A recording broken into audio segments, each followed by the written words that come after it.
diplomacy. Are we ready with the camera? I don't know. Yeah? Okay. Yes? Okay, ladies and gentlemen, it is now time to begin the evening interactive discussion, which we hope will be as interactive as possible. Very happy that Professor Vasile Puscas has kindly agreed to serve as chairman and moderator for this panel. I thought to make it easier for him, I would briefly announce the participants' names and then give it immediately to you for the content moderation. So, ladies and gentlemen, first of all, the topic we can see on the projector: should the practice of corporate social responsibility be made compulsory? Very important question. I think hopefully will inspire some provocative and also innovative answers. Let me go in almost alphabetical order to inform you all who is on the panel officially, in addition to all the participants. David Havelik is Secretary of the National Economic Council of the Government of the Czech Republic. We had a chance to benefit from his keynote address earlier today. The Honorable Dr. Emil Constantinescu, we just benefited from his keynote address also, former President of Romania. Professor Fabrizio Oneida, Professor of Economics, Bocconi University. Gerard Korteweg, Senior Advisor and Director at General Economics, European Central Bank. The Honorable Jan Pronk, former Minister of Development Cooperation of the Netherlands. Martin Paveldek, Corporate Communication Director of Unipetrol. The Honorable Said Musa, former Prime Minister of Belize. Todd Drake, Visiting Scholar, University of North Carolina, Chapel Hill. Wojtek Konstanty, Director of Investments and Development at Polski Titan. The Honorable Yasser Yakish, former Foreign Minister of Turkey.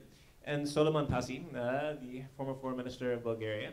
So, Dr. Puscas, if you would do the honors, I will give the moderation to you. Thank you very much. It is again a great honor, and I'm sure that I got this responsibility because I didn't finish the job yesterday. I'm not sure that we'll do tonight, but let's try again together to discuss this topic of corporate social responsibility. May I remind you a very recent definition of European Commission, of the European Union. What does mean CSR? And I quote, CSR is the responsibility of enterprises for their impacts on society. I wanted to underline this definition of the European Commission because yesterday night there were, few questions regarding the main, objective of companies to get profit, and the profit is a financial issue. There were discussions about how these companies or how corporate social responsibility will deal with community, will deal with society, with education, and many, many others. Let's try tonight to change a little bit our perspective. I'm sure everybody here think corporate social responsibility doesn't mean philanthropy only.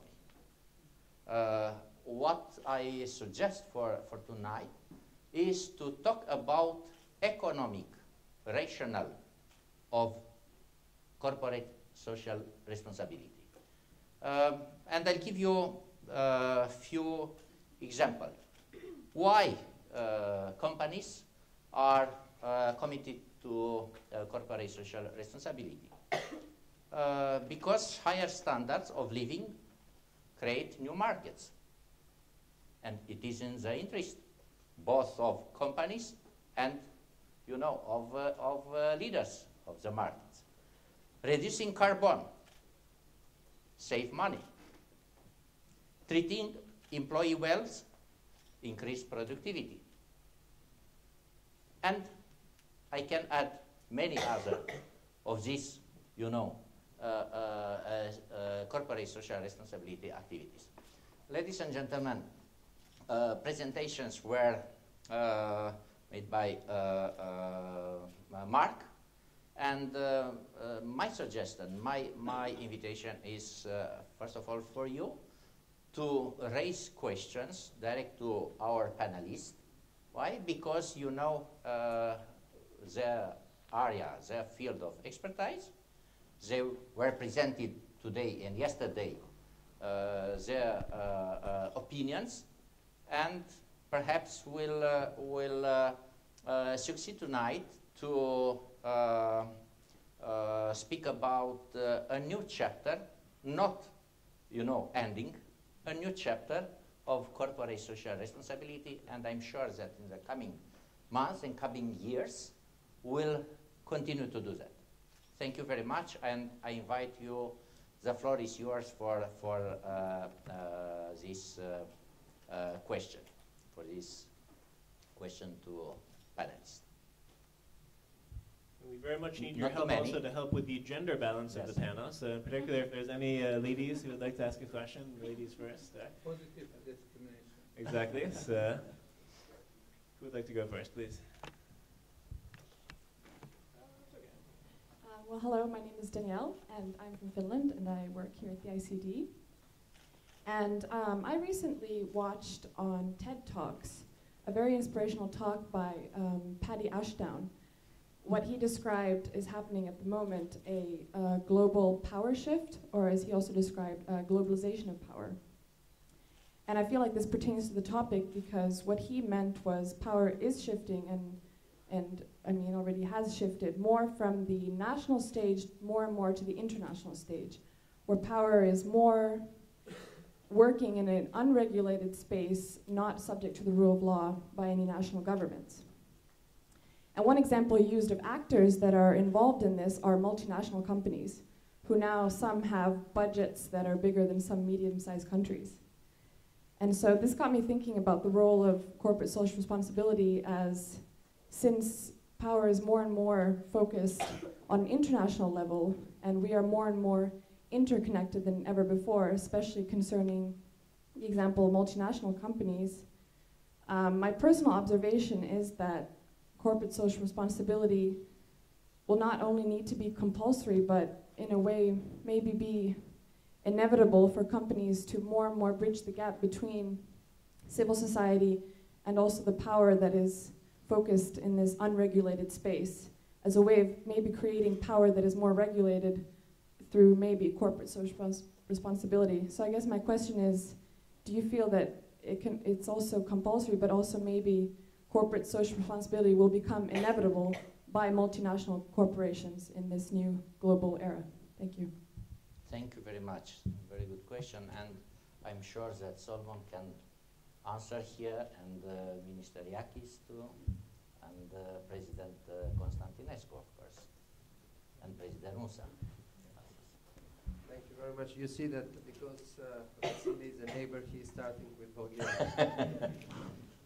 Well, to answer the question, should the practice of CSR be made compulsory, I think that we would immediately get the answer if we a little bit change the question. Should the practice of paying taxes be made compulsory? And the obvious answer to this is yes, paying taxes is something compulsory all over the world. And the corporate social responsibility is a very special and very, very refined form of intelligent, of smart taxation. You tax the company, asking her not to contribute to the budget of the country, but to contribute, which budget is after that spent all over the necessary budget items of the foreign minister, of the financial minister. But you ask the company to make a special donation in the field in which this company is extremely competent. So I find this as a natural process of the process of taxation, and my personal answer to this is yes, it should be made compulsory. Thank you. Her question was different. Yeah. Her question was not should it be compulsory, but if it is not compulsory or whether it is compulsory, does it work? Yes? Yeah. Is it also in the interest of companies themselves, so will they do it themselves? That's what the question was. And I think that's wishful thinking. And because it's wishful thinking, there's an additional reason to make it compulsory, and compulsory means companies have to behave according to international law to be set by international bodies in the framework of the globalization of power. So this globalization of private power taking place has to be countervailed by globalization of public power. Thank you very much, but her question was dealing with power within the international system. She was talking about restructuring international system. Inevitability, actually, was the main crux of the question, perhaps. Yes, actually, it has to be made compulsory, and in the future, not today, it may be inevitable, but since this is a new area that is going to be regulated, and since the governments or state in general are notoriously mistaken in when they want to take a measure, they do it in such a manner that many companies use this for the tax evasion rather than contributing to something, and they find a way to look as if they have performed this responsibility, while they use this for a dissimulated manner of paying lesser tax. For this reason, this is something that has to be done. There's no doubt, and it may become inevitable in the future. But when the government, public authorities start to regulate this area, they should start by small steps. Small steps, because this is a new area to be regulated, and mistakes are almost unavoidable. And by correcting these mistakes, they may perhaps cover bigger area. And international companies, multinational companies, when you are multinational, then you may use the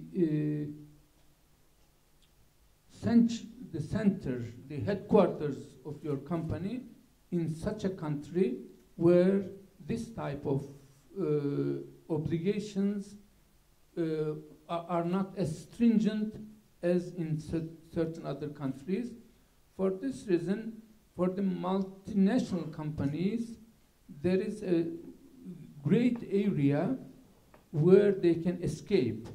And when it is made compulsory at the international level, and when it is followed very strictly, then we may achieve our goal. Otherwise, it will be implemented in a distorted manner. For this reason, it has to start by small steps and perhaps enlarged as it proves to be efficient. Thank you, Minister Yakis, and I invite now Professor Onida. Yeah, I will talk tomorrow about multinational enterprise, so I don't want to anticipate. But the question is interesting. But first, let me remark a sort of a provocative answer. If by corporate social responsibility we mean responsibility, to some extent, compulsory is an oxymoron. If it is a responsibility, it must be the result of a choice, conscientious choice by the company to abide by certain rules and go even beyond the rules. Another thing is to say that the government have to impose regulations, standards, like social standards or labor standards, so that companies operating in that country, including multinational companies, have to stick to these standards, and therefore they can innovate their own organization in order to be abiding by these standards. But CSR, in my view, goes beyond this obligation and takes into account something that multinational companies know as reputation. Reputation means something that is invisible, but may be translated into even measurable profitability to some extent, because the reputation means the image that the company has in the host country. And to that extent, of course, the field is open to initiatives, to even dynamic interpretation of how do I, multinational company operating in India, in China, in Brazil and elsewhere, present myself to the political and civil society as a company that must be admired and appreciated. Thank you, Professor Anida. Thank you. I'd like to ask the same question to the private sector. We have two representatives here from the private sector. We've heard the public and the academia. Is CSR already compulsory? Can companies avoid having CSR initiatives? If so, which companies? Or is it more necessary for some companies than others? I'd love it if you could maybe share your perspectives. You have a microphone.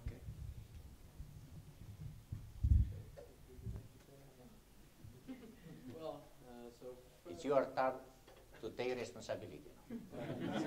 First of all, this is really very complex problem. Personal, of course.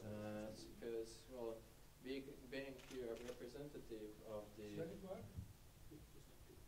commercial sector, I have to somehow play the role of devil's advocate. So, well, when I see this word compulsory, and this was already mentioned, well, I'm wondering about the practical application. Because you know, the scope and the effects of practical application could bring just very, very different effects at the end. Well, the second thing that actually comes to my mind is the thing that to do something like that, we would actually have to, well, have most of the countries agree in that matter. Because if some of the countries wouldn't agree, this would be just the another nail to the economy in the countries that would agree, and well, some people would just simply move the businesses out to the place where they don't have to comply to additional rules. So this is another remark. And third thing that comes to my mind, hearing this, is that well, we would also have to define the extent of CSR applied, because there are many contradicting views on the extent, starting from the, let's say, bottom line of applied ethics, some charity, this kind of stuff, to very developed views. So this is something totally different, and the application have to be very different. So maybe I will, I don't know, hand over to some other. I would maybe a little comment on Dr. Onida. And the image creation of CSR. I would say, I said it in my lecture earlier, there is something that I would call license to operate, and there are some businesses that need it more than others. The experience that I've had, if you are working for a company that has the image of being a polluter or running a controversial business, if I even may say it in Germany, for example, a nuclear power plant. In that case, you need consent from all the stakeholders that you may run the business. And in this case, CSR is inevitable, it's compulsory, you cannot do without it, although there is no law that's telling you to do it.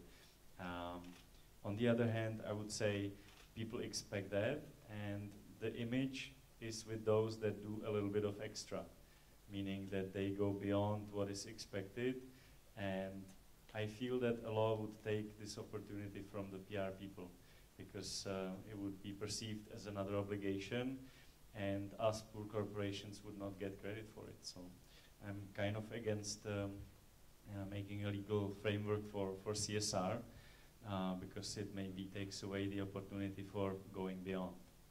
So maybe that's my There are two meanings of compulsory. One, obeying the rules, and the second one, as a company, you feel internally that you can do that.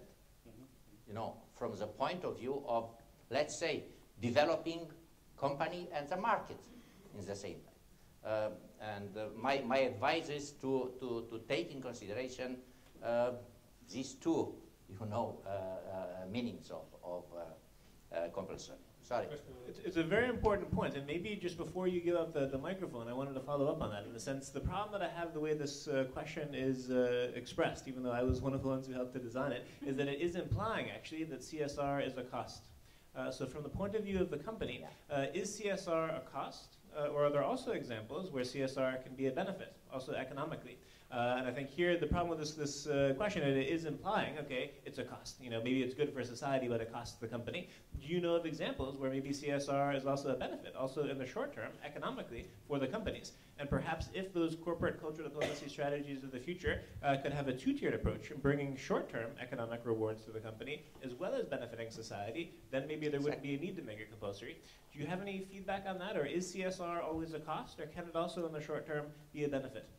If somebody gives us a credible, if somebody shows me a very credible metrics that will say I have invested this much money and this is the ROI on the invested money in CSR, then it's easy to persuade the CEO or the FCO of the company to actually invest. Otherwise, they see it as a financial, definitely as a loss. Although you may speak about the contribution to your image, etc., etc. So. A few names. Okay. In the audience? Yes, there is a question.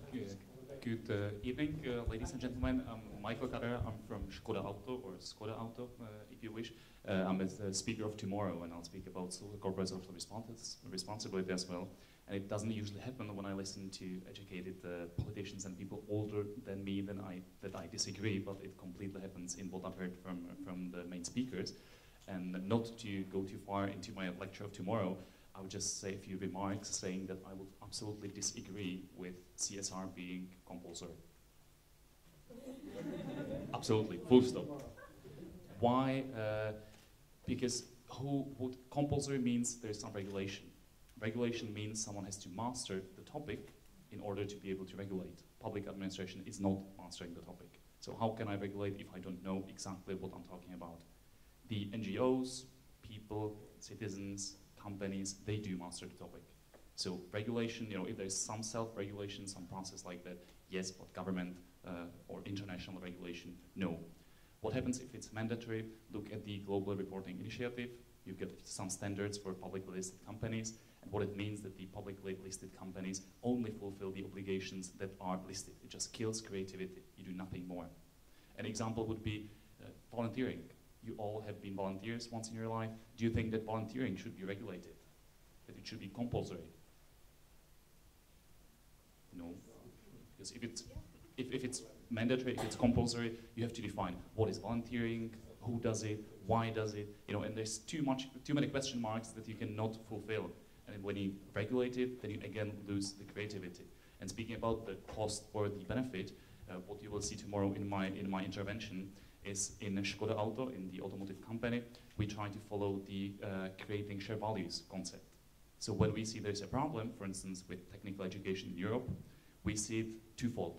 We see that we are having difficulties to hire people who are technically educated in our plants, especially in the Czech Republic, but all across the world.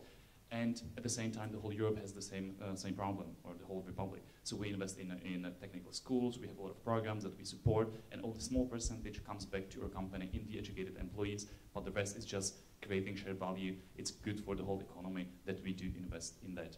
And something that we will also speak about tomorrow is what we're doing now is actually not to try to produce in markets that are not regulated. On the contrary, we're producing in 7 countries, including China and India, and we're just exploring how to apply our standard of corporate social responsibility in India and in China, just because we believe that that is the way how business should be done. So we're looking at it completely differently from a different angle, saying that it is a concept which is not so known to Chinese, to Indians, you know, with all the rumors about the human rights and so on and so forth. And we're not trying to avoid our responsibility. On the contrary, we're trying to make extra effort to actually produce in a more sustainable way. But you know, maybe more space tomorrow. Thank you very much, and thank you for your promotion of tomorrow's lecture. Dr. Jan Prang. Can I try to make it concrete with an example? I am a CEO of a large tobacco company. and I have a cartel with all the tobacco companies, and my aim is to be strong and to have a major profit. What I want is that all people in the whole world smoke cigarettes, as many as possible. Yes, that's my aim. And if I would be a bad CIO if I would not wish this to be successful. But everybody knows that it is against the health of people, that it's cancerous, yes, and that it is wise to increase the price. It is wise to say that young people should not smoke, etc., etc. I don't have to commit. Now, how to find the balance? Ideal would be forbid smoking. Yeah? That's not possible, yes? But exactly the opposite of everybody ought to smoke as much as possible already at the very young age. Now, you have to issue a law. You have to create a situation whereby tobacco companies have to follow regulations, law, as widely agreed upon as possible, as democratically agreed upon as possible, maybe not fully democratic, because as was done in the 50s and in the 60s, leaders at a certain moment have to tell their people, it's better that you don't smoke, definitely. So a bit top down. And that means you need laws. Now, this is not an extreme example, because you can say exactly the same for the whole pharmaceutical industry, for the whole of the chemical industry. Definitely so, definitely so.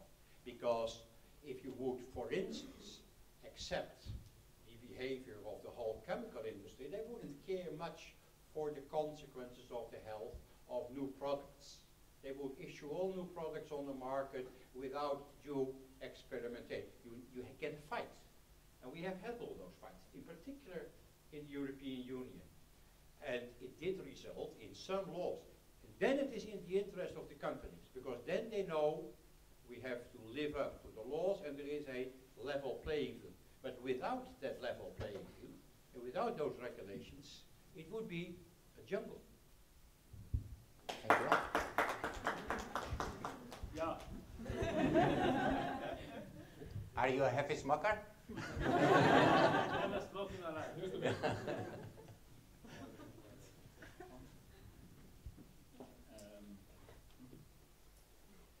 I have already somewhat longer the idea that this discussion turns around in kind of widening and narrowing circles. To start with, it's very simple. Taxation is obligatory, and there's no question. First thing I learned about taxation, that it's a very simple thing. You define something to be taxed. You give the rate, and there you go. And of course you have to make people pay, but let's not discuss that. Corporate social responsibility. If I go back to the 7 distinct areas that Mr. McLeod distinguished yesterday, and which I can't, unhappily enough, repeat because my memory is not good enough for that kind of thing. But 7 of those, I think 4 of them were of a, well, let's say, qualitative nature. And so making things qualitative, obligatory, or what was the word? Compulsory. Compulsory. Well, it's to say the least, it's difficult. So my idea about the whole subject would be, let's first start to define what we mean by corporate. No, not by corporate social responsibility. What are the different aspects? There are, of course, things, as Mr. Pronk has just pointed to, where you can easily make regulations and you can make them work, hopefully. But there are other areas where this is much more doubtful. If I remember well, one of Mr. McLeod's areas was the communities and the regions in which companies operate. It should go to the benefit of that. What do we mean by that exactly? Is that something that you can make compulsory? You should have to define what you want. And then you can say that they should do something. But it has to be specific. If it's not specific, then we go to what I think indeed is what you see and what was his main point as far as I understood it. There is a general trend in the world that because of all the communication means that we have and all the observations about what happens everywhere in the world, there is a public opinion that gets stronger and stronger saying we don't want this, this is not well valued, and if we see a company that goes against that, then their customers and the consumer will say, well, I'll go somewhere else. And I guess that most companies, when they perceive that, will, and he gave some nice examples of big companies that are preparing for this, are doing. But if we don't know what we can make rules for, what, well, in between perhaps there's an area also, and what have to be things that you have in mind something that will happen, but it will only become clear if there is a pressure from outside that has been made specific enough that there can be a reaction and that you can say this is what you have to do. Okay, thank you very much. Yeah. Can I raise the perspective of a developing country?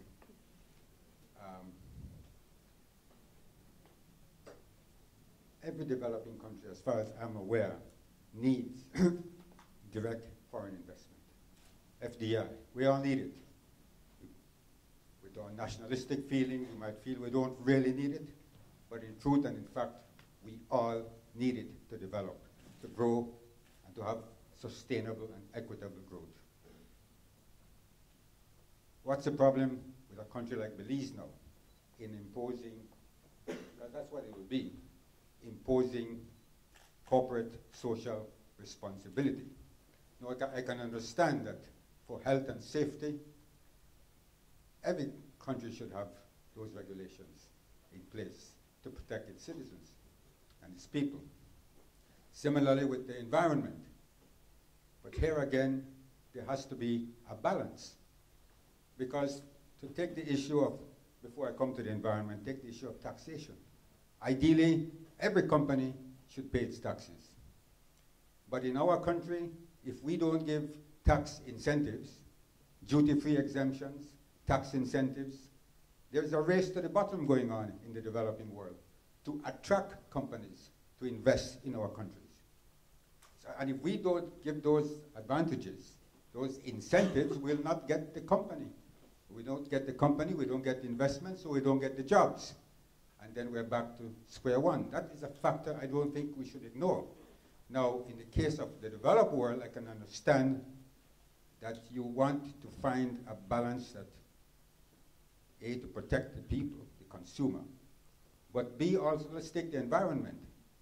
We had the experience in Belize where, yes, we all want to be environmentally conscious, and we want to protect the environment, conservation, in our case, the forests, or rivers, and so on. But in order to develop our electricity generation power and to make it cheaper, our government supported the electricity company, which was private at the time, to invest in a hydroelectric dam. And the environmental groups came down heavily against us and actually took the government and the company to court to try and stop the building of this dam. Because they say it will not only cause a particular bird, the toucan parrot, it will destroy the nesting of the toucan parrot in this particular area of the river and all these things. And the thing ended up at the highest court in the Privy Council in London. We had to spend money to fight this thing all the way to the Privy Council in order to be able to build our dam. I'm not suggesting that we should not have environmental controls and regulations and all that. But what I'm saying, there has to be balance with these things. And I think this is what the private sector was suggesting, that the danger with making these things compulsory, if you go too far, then you're just not going to get the companies investing. I think that I have answer to your question. Let me have it. We could do the following. The CSR will be global. And so we shall tell Schola that if they invest in Belize, this will be equivalent to their CSR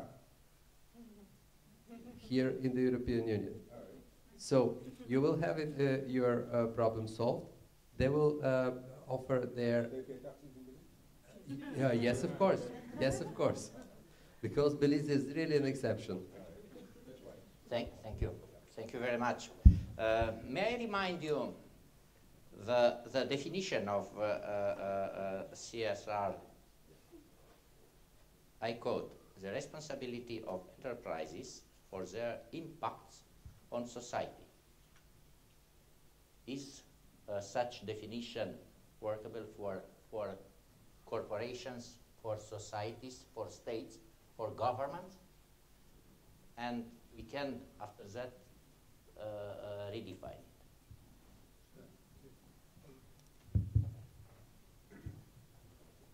Next time. Actually, I don't think that it is measurable. It is not, the impact is not easily measurable. And what His Excellency the Minister said, he took the example of tobacco. If you take the example of chocolate manufacturer, so the reasoning turns the other way around. For this reason, the impact on the society is not measurable. This is the reason why I said at the beginning, if anything has to be introduced, since this is a new area, it has to be gradual and careful. When we prove that the step that we have taken in order to make it compulsory works properly, and there is no unequitable impact on the companies, then one may go one step further. In new areas, in an area which was not explored so far, it is very difficult to make such steps and to make it wide and perhaps commit mistakes. It is very difficult. Thank you. Thank you. I just want to add a few perspectives. I'm coming to this question as an activist from the United States, so maybe these are some additional considerations. The first thing I want to bring up is, why is CSR needed? I mean, what's the point of it? And I think the point of it is in the word sustainability. We're trying to get to a point where human activity on this planet takes into consideration multiple things and allows us to continue living. And at this point, corporations and governments and individuals have all done things that are endangering our future as a species on this planet. So I think sustainability needs to be kept in mind, and I think of it more as a route to a goal rather than a goal itself. The other perspective I want to add is, when I first heard about this, which was at this conference, I thought, wow, the activists have really had an impact on the corporate world, because back in my world, it's still the yin-yang of nonprofits, people interested in social causes fighting against the big corporate monsters. And it really seems like there's been a strong effect on the profit world, right? They're paying attention now. Hey, wait, if I'm going to exist in this circle, I've got to also do this extra thing. But when you hear the word compulsory, for me, it's like saying, should it be compulsory that my wife say she loves me? And no, I don't want that. And I think if you do that, then you take away the impact it will have in the market.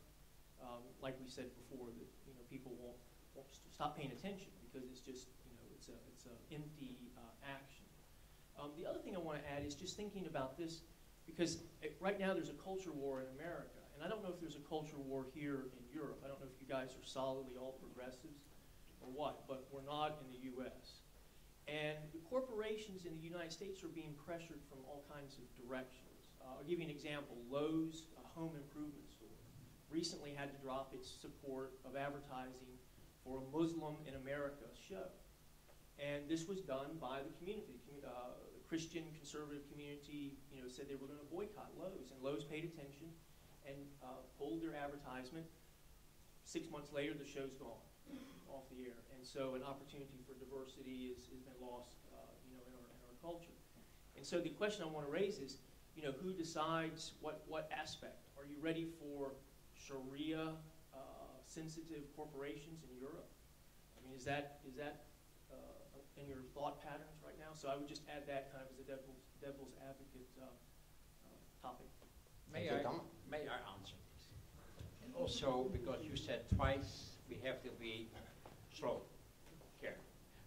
You are a politician, and of course, politicians come with step-by-step approaches because you can make a mistake. I've been a politician for 30+ years. I take the opposite position on the basis of my experience. And there are so many obvious examples. I mentioned tobacco. Nobody answered this. Let me go to the armaments industry. Yes? Armaments. I just came back from Rwanda. And I have been in charge in Sudan for the peace operation. I know, and many of you know, what the arms industry has done. Socially responsible, small steps. Okay. Corruption, yes? Shall we fight corruption a little bit step by step, or shall we say corruption is socially irresponsible, yes? It's irresponsible to accept as a politician or as a member of a bureaucracy a bribe. It is also irresponsible to bribe, yes?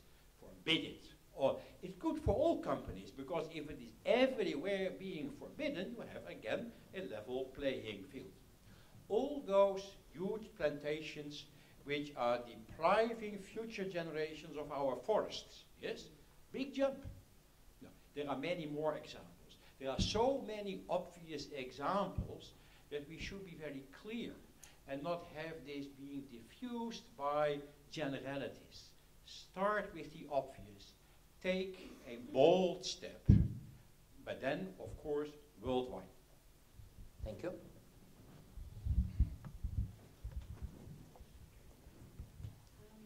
I just have another comment to make. Following on what Dr. Prong said about taking a quick step and not, you know, slow steps. I think, say, were we to make CSR compulsory today, and all companies had to adopt some kind of CSR policy. I just have a personal experience. I worked for French oil company Total for a year.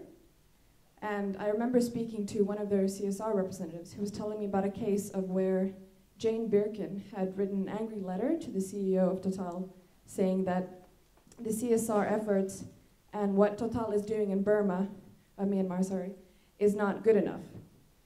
And the CEO replied at the time saying that, well, if we weren't in Myanmar doing our efforts, some other company would come and probably make it worse. And so my concern is, by making CSR compulsory, is that how do we not fall into the trap of companies arguing that their CSR policy is more legitimate than the other without having some kind of international legitimate body overseeing these CSR initiatives? Thank you. Thank you. Back.